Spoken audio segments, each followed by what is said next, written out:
calling this one Knifeology number 3. $100 to spend. What do you do with $100 to spend? Backstory. My wife, I think on Facebook Marketplace, gets a message from a friend who asks in like a chat group, "Hey, I'm looking at getting my husband a pocket knife for Christmas or birthday. What would you recommend? Any thoughts? I really, could use some help." And that was it. There was no like at the time there was, I don't even think there was a budget specified. There was no more importantly, no philosophy of use to coin a term from Nothing Fancy. There was nothing. There was just, "Hey, I'm thinking about getting a pocket knife. What do you think?" Which is great. Good for her. It was didn't have to go more into it. So she was just kind of just asking a friendly question. So my wife sees that and he's like, "Oh, my husband's a nut job and really likes knives." So she asks me about it. And then I immediately am just like, "Okay, awesome. Awesome wife." But I have follow-up questions. Most important thing is like, what's the, what is this guy, what does he want to do with it? Does he need it to lock open? Is he using it for work? Does he have like safety requirements with it? Or is it really just for fun or not, for more of like a hobby? Is he more of a traditional guy? Is he more of a tactical guy? What is he kind of, it's kind of difficult, honestly, to just give one recommendation. I don't know who the person is. So anyways, asked some follow-up questions and found out that it was more of a traditional leaning type guy, wasn't going to use it for work and was just kind of, it seems, looking for something that he would enjoy. He wanted something that was of legacy type quality or something, in other words, like an heirloom kind of a knife. It doesn't have to be some like epic, super duper expensive thing. I'll get into that in a second. But just more or less something where you could be proud to own, and one day, when your kids are watching you use it, if you're outside working with it or whatever, cutting up food with it or whatever, one day you could think, I'm going to give this to my kid one day, that kind of a thing. So just something, that doesn't always translate into expensive though. So she then specified that, so the husband leans a little bit more traditional, and but not necessarily like a slip joint knife or a locking knife. She didn't really specify that. I think she just said like more traditional and maybe like $100, something like that. So that pretty much left it wide open, but at least I got a little bit more info. So that kind of made me think, and I was like, okay, man, there's so many, I could talk about this for a stupid amount of time, which is kind of, another story maybe. But I was thinking there's so many knives I could recommend. I don't want to lead her astray, but there really are a lot of different things I could recommend. I really don't know the guy. If I had known him a little bit, I could definitely give him like more of a pinpointed answer. But I figured rather than overthink it, I was just like, this is kind of a fun question. So it got me thinking about it. And I was looking at some knives and I was like, what would I tell somebody? What would I recommend? So it just got me thinking. It didn't seem like $100 was kind of like the top end. Obviously, she said like $100, but the nature of it was like hoping not to spend $100. Okay, like nowhere near that. So that does kind of limit your options. I mean, $100, obviously, $100 is a lot of money. But knives, you could get knives that are super duper inexpensive, or you can get really expensive knives. And sometimes those expensive knives really does translate into better quality. Sometimes that money really translates into more like aesthetics. It doesn't change the function of the knife. And then there's everything in between. So it's really like the sky's the limit, but it can be confusing, as we all know, because sometimes, a pricey knife might not really be worth it, or whatever. So And immediately I thought to myself, you know what, like if I could just give somebody that I don't know one piece of advice, or how could I really help somebody? I was thinking along the lines of value. That would be kind of my approach to how to answer that question. It would just be, because you can go a million ways with it. I don't know the guy, but value, kind of breaks down all those barriers. Like if I could give somebody a knife recommendation, I would focus on the value of the thing.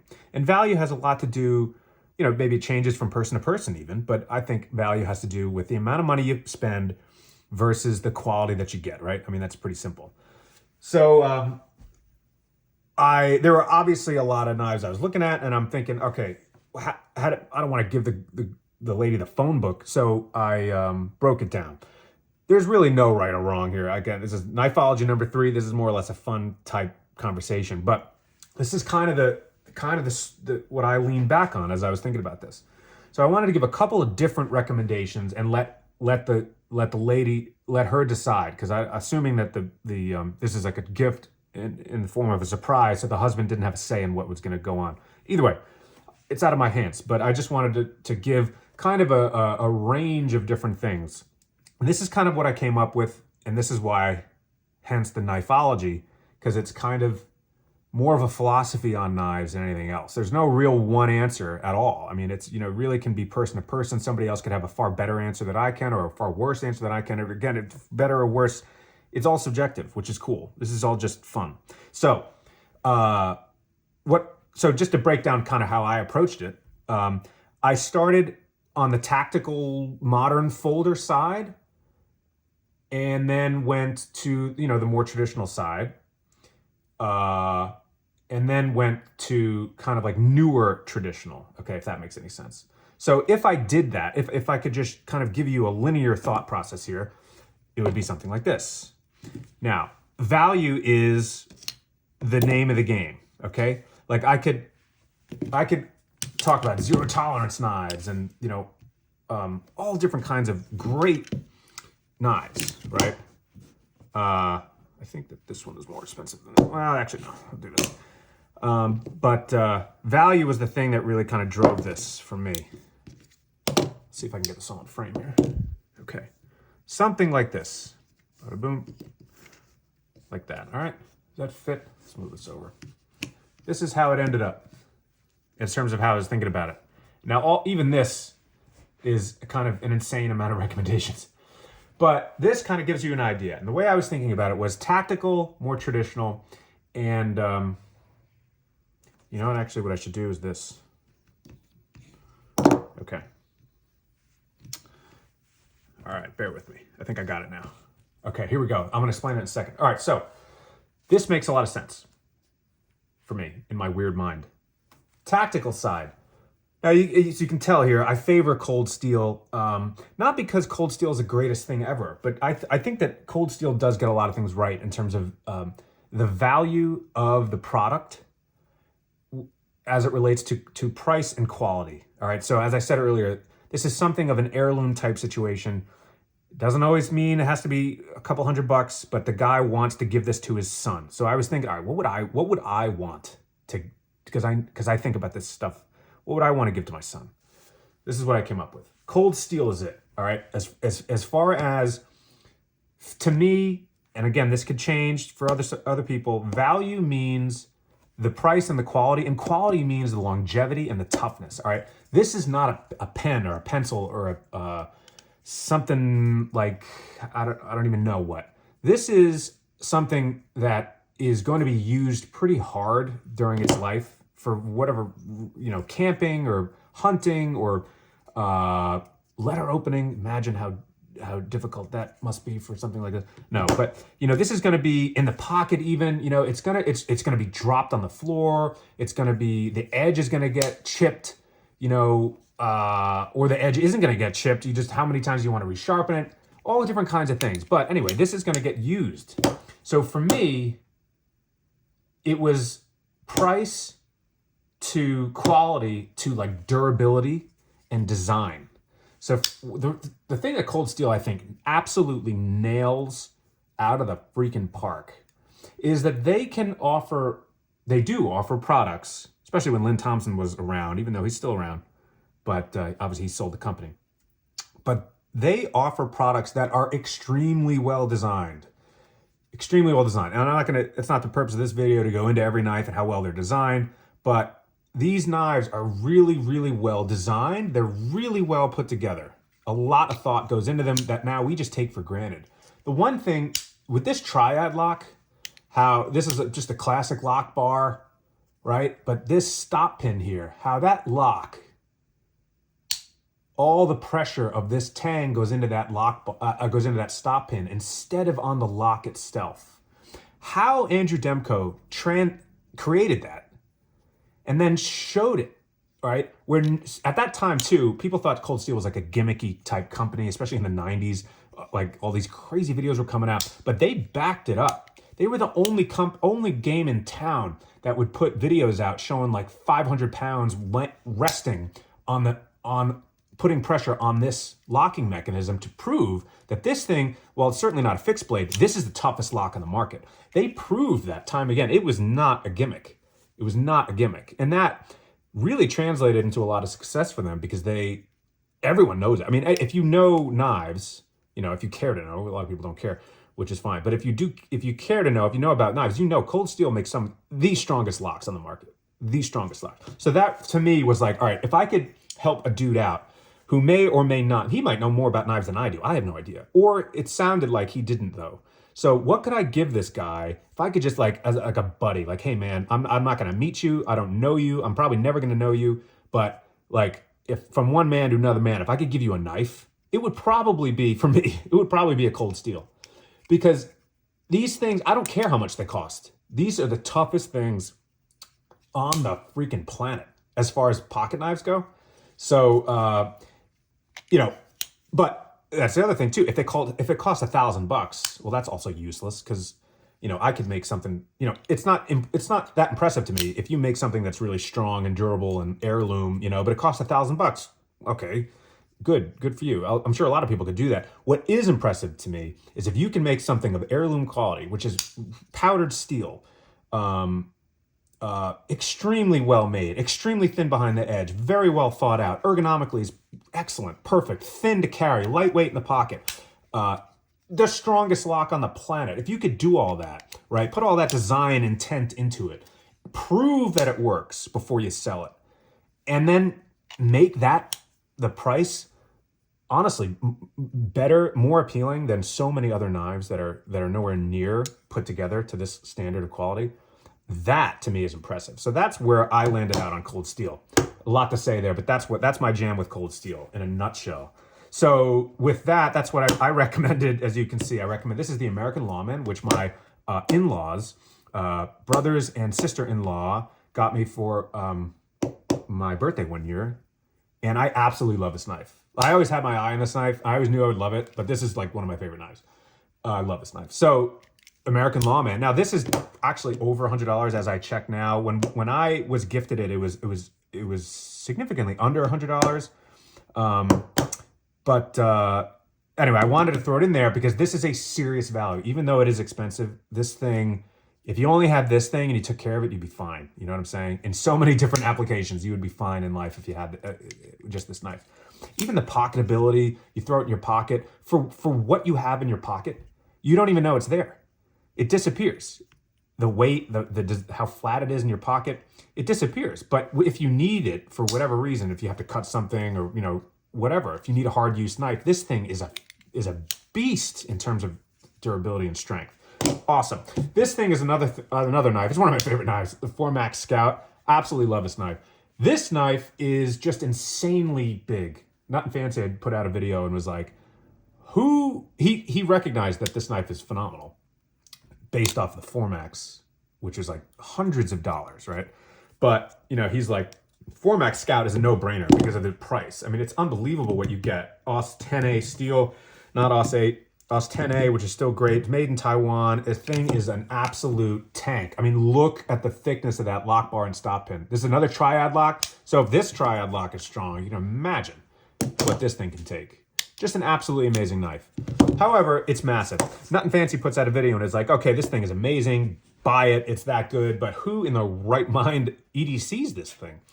As I was watching that video, I'm like chuckling because I actually do EDC this. I love this knife. But that's just me. It's not everybody. But anyway, deserves to be on the list, especially for the price. Good grief. The knife's amazing. This is probably also one of my favorite knives. An Airlight. This thing is, it's kind of embarrassing, actually. I probably should have cleaned this up. This thing has to be sharpened and cleaned and everything. I mean, this thing, if The light's pretty strong here. I use this thing like crazy. All right, hasn't skipped a beat. The action on this, for being a triad lock, the triad lock maybe has one downside. It's that you have to depress the lock bar with your thumb rather strongly to disengage it. However, so that usually translates into a less kind of fidgety knife design. Look at this thing. Except for that one. This knife is amazing with the triad lock. So this is one of my favorite EDC knives. It's just purely practical. There's nothing pretty about this knife, but this thing finds its way in my pocket probably more than anything else, just because of how the design of it. It's perfect. Perfect. It weighs nothing and is stronger than 90% of the knives on the market. So had to recommend that. All right, so that's kind of the deal with Cold Steel. It's kind of long there, but I feel like Cold Steel really gets a lot of things right. The video is going to end, it's kind of funny because I found out they didn't go with any of these recommendations, but good for them. This is another example, though, of value. Again, sorry, this thing is just beaten up. But this is a K-Bar Dozer, made in Taiwan, 4062, stainless steel.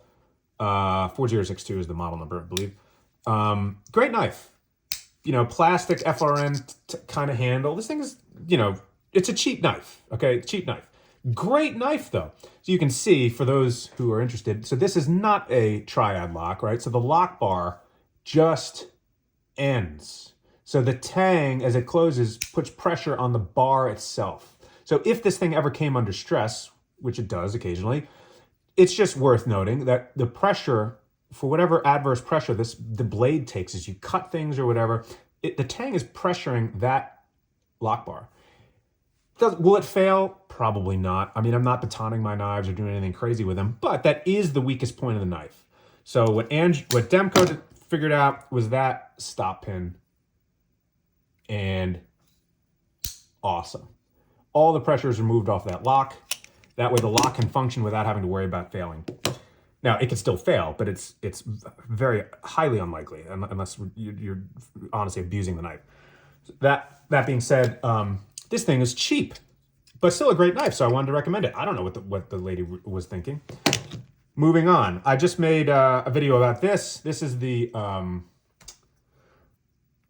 Swiss Tech Dot Belt. Awesome. Now, I put it over here because it's more on the modern side of things, which is more this way, more tactical. This is not tactical. Great knife. Walmart. Who knows? Maybe the guy leans, you know, more traditional, which I knew, right? He was kind of a traditional type guy. Not to say that traditional guys, though, can't carry Cold Steel, but traditional guy. Wanted to give him kind of something in the middle. It's a traditional knife, a folder, but it still has that modern look. And then I gave him Rosecraft blades, which are awesome traditional knives, but stainless steel. So this is interesting. Beautiful, super well made. I mean, look at the fit and finish on this thing. Gorgeous. For a very reasonable price for what you're getting. Rosecraft blades, in my mind, really deserves to be on the list. I love how the smooth white bone is changing. This thing was white when I got it. I oiled this thing once, and the oil even like dyed the bone. So this thing is, and that color there just has changed. It didn't come like that. I love it, absolutely love it. The back spring on this thing is a beast too. The walk and talk is strong. Just an awesome knife. Again, for the money, can't go wrong. But more stainless. So this is another one. Awesome knife. This is like out of stock, I think. I can't find this. But this is a Rough Rider Reserve on the level of Rosecraft, but wanted to recommend it. This is the RRR009BM D2 steel. This is also D2 steel. Really nice. Really, really nice, especially for the price. I think that this is actually less expensive than Rosecraft. And then I put on the far side, this is like as traditional as I was willing to go with them, because I'm pretty sure this is well under $100.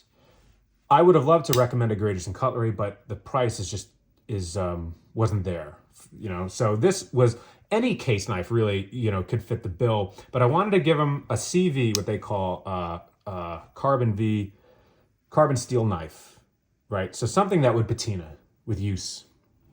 So if the guy was like very, very conservative, not conservative, very traditional, if this is the kind of knife he wanted, that would be it. All right. So wanted to get this in there. This is amber peach seed jig bone, I think it is. Just really gorgeous, gorgeous. I didn't know which way he would go. Wanted to recommend that too. Out of all these I did recommend the Rosecraft, and I also threw in the Rosecraft French Broad Jack with the wooden scales, because I figured that might be a winner, and it turns out I was right. But if he likes bone, if he likes wood and the look of wood, you could get a really high quality knife for a very reasonable price with wood scales. So I just wanted to give him that option on the traditional non-locking side of things, and it turns out that's what he went with. Found out his wife bought him the French Broad Jack with the, I don't know what the wood is, like rosewood scales or whatever. Beautiful knife, well done. But that just goes to show that was their choice, and it was an awesome choice. You know what I'm saying? It's purely whatever you want. That's what makes this so fun. So who knows? Maybe the guy has a bunch of cold steels and was like, yeah, I'm good on that. Like more traditional, as they said, more like slip joint knife. Who knows? But maybe this is the beginning of his knife journey. You never know. But I think he chose well, or the wife chose well. I hope the guy likes it. And it kind of was just a fun exercise for me to think about, like, what makes me tick when I think of value with knives, really value with anything. And what I appreciate about brands. As I say, this is all subjective. Brands can change. There's no right or wrong answer. And really, other brands deserve to be on the table too. Any number of different brands, any number of different knives, even within these brands, these aren't the best of the best. These are just what I had to show here. But there's so many ways you can go.